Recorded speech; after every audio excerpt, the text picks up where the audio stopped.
Hey everyone, Nick Shaheen here looking at Facebook. I did a video a couple of days ago for members with trade ideas. This is just strictly levels.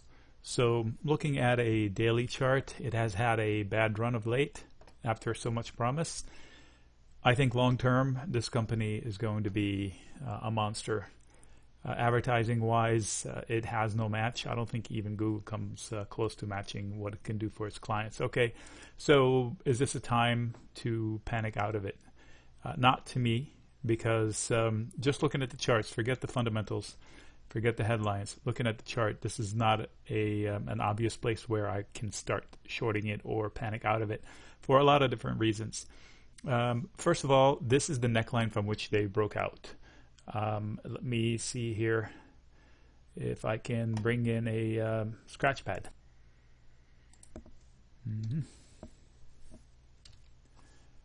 All right, so again, daily chart, meaning every candle is 1 day. Neckline, breakout.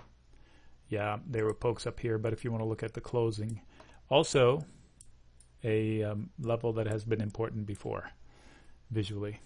All right, so when they come back to it, it's totally okay. That's how breakouts happen.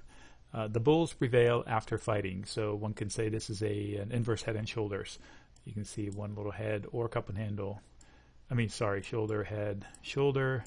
Usually they should rally this much, which would have put it up here, which would make sense.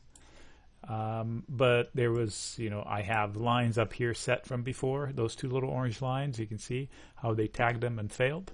So now I put it as trigger. So if I'm not long Facebook and I don't want to be long Facebook until I know that there's another breakout, this is where it'd be a good place to buy it again, because that would be a huge cup and handle, and then it would have this target up here.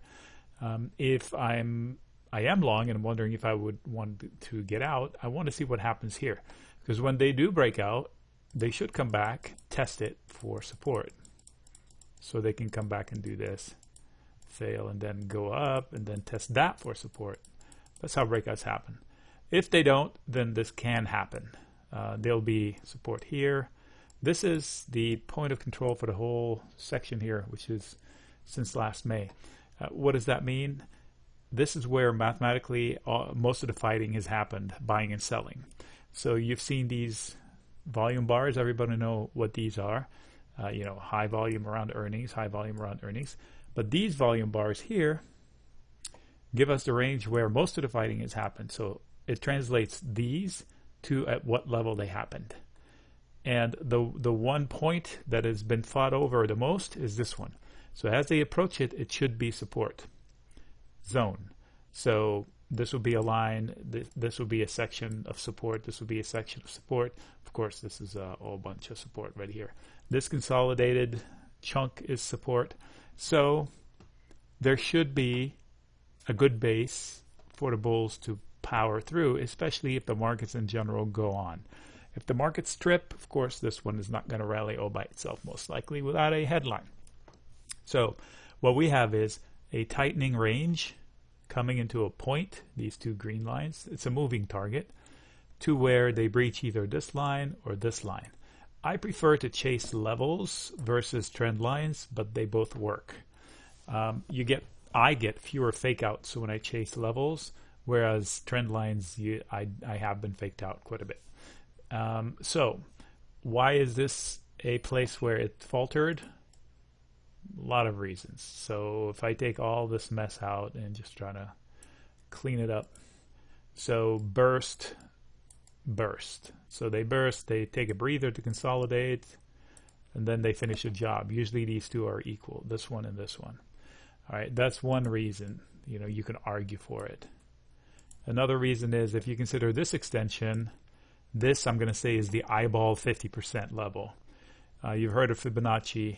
People love to do that. Let's go test it out. One of these two will give us Fibonacci here.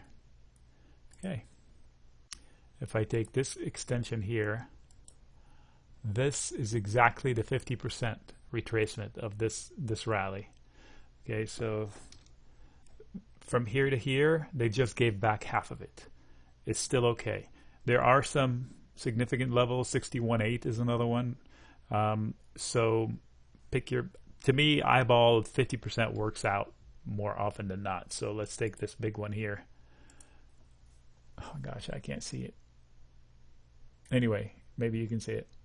This must be it here, 50%-ish. This is where it's been consolidating the most. So many different ways of looking at this, and nothing is definitive except for the fact that personally I wouldn't get out of my longs based on today's level. The decision onus is on the sellers at this point. I'm not going to say bears because even bulls do sell sometimes. Onus is on the sellers to push Facebook below the breakout line that it just took out not too long ago. All right. If markets are higher, this one should be higher. You know, of course, headlines, it's vulnerable to this and that.